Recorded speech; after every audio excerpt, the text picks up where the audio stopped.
Olha, a subjetividade do, do ser humano, né, do homem, do espírito encarnado, é algo assim tão profundo, tão delicado, que é muito importante no momento em que você escolhe fazer o seu processo de autobusca, de autoconhecimento, é importante que você tenha sob seu domínio exatamente aquilo que você quer encontrar e aquilo que você vai encontrar. Existem pessoas que fazem muitas vezes o processo da psicoterapia durante anos e anos e não conseguem ter o rendimento necessário, não conseguem se apropriar de si próprios, né? Devido ao imediatismo, devido à pressa, devido a imaginar que um processo de psicoterapia é um processo de aconselhamentos e etc, etc, etc. Não entendendo que as respostas para o problema estão dentro do problema. Quem tem todas as respostas que você precisa sobre você é você mesmo. Daí muitas pessoas, por ignorar absolutamente o caminho, diz assim: eu não preciso de terapia, eu não preciso de um psicólogo, eu sou o dono das minhas verdades. Então, imagine você a água que a gente bebe, que vem das torneiras, não é? Fazendo aí uma analogia, uma comparação, né? Repare quanto trabalho é feito até que a água se torne disponível em nossas torneiras, em nosso filtro, né? Ela vem de um rio, que vem de um manancial, que passa por uma represa, que passa por uma série de engrenagens e tubulações, que finalmente chega à nossa porta, que finalmente é bombeada, que finalmente. Então, esse é o processo para se tornar útil uma água que estava disponível lá no rio, não é no Rio de Janeiro, no rio. Se for em Israel, né, ainda tem que ser feito o processo de dessacinização, retirada do sal da água, né, porque não tem rios naquela região, então é retirado a água do mar.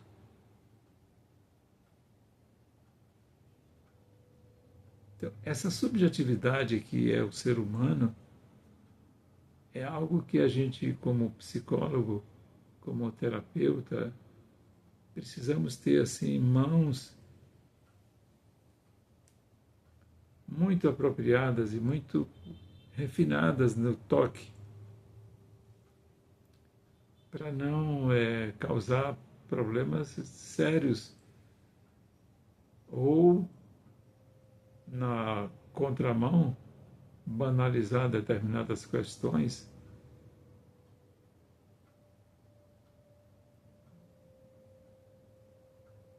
Os erros que nós podemos cometer são gravíssimos quando nós trabalhamos com um ser humano. Estamos trabalhando, lidando com a alma, não é? Tem uma pessoa muito querida que eu acolho, que ele diz assim: as nossas almas se encontram, né? Nossas almas dançam. E é bem por aí mesmo, nós precisamos ter essa noção exata de que os fragmentos do pensamento dizem muita coisa, mas é preciso que o bom artesão saiba como capturar esses fragmentos e transformar isso em verdades relativas e não verdades absolutas, né? Verdades absolutas são muito raras. Eu acho curioso quando eu vou a uma consulta médica que às vezes o médico examina uma coisa para chegar à conclusão que o sintoma vai bater de outra maneira, em outro lado, né? A mesma coisa somos nós. O nosso eu maior, né? Está escondido em nós. O nosso eu maior é o nosso melhor de nós mesmos, né? Eu disse a vocês aqui ontem ou anteontem que uma das coisas que eu digo para as pessoas que eu acolho como psicólogo é que eu um dia ainda vou lhe apresentar você a você mesmo, né?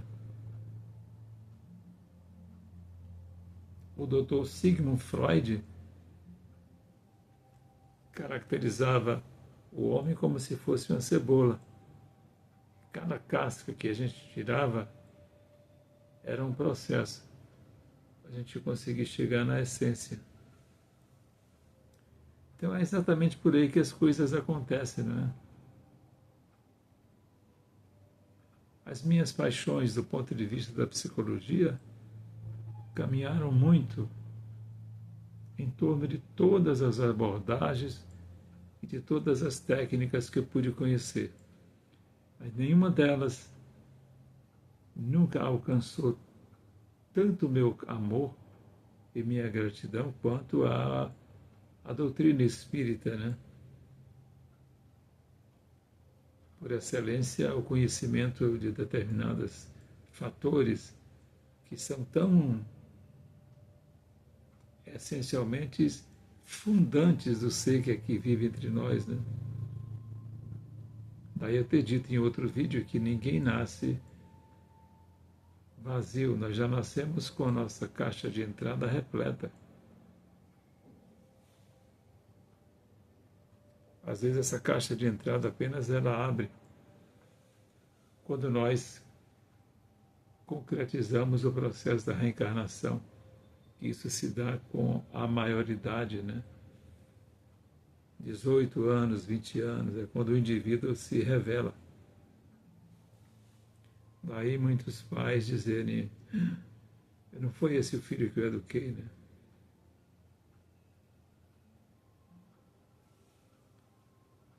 Namastê, namastê. O Deus que habita em mim, cumprimento o Deus que habita em você. Jesus esteja em tuas propostas, em tuas decisões. Muita paz.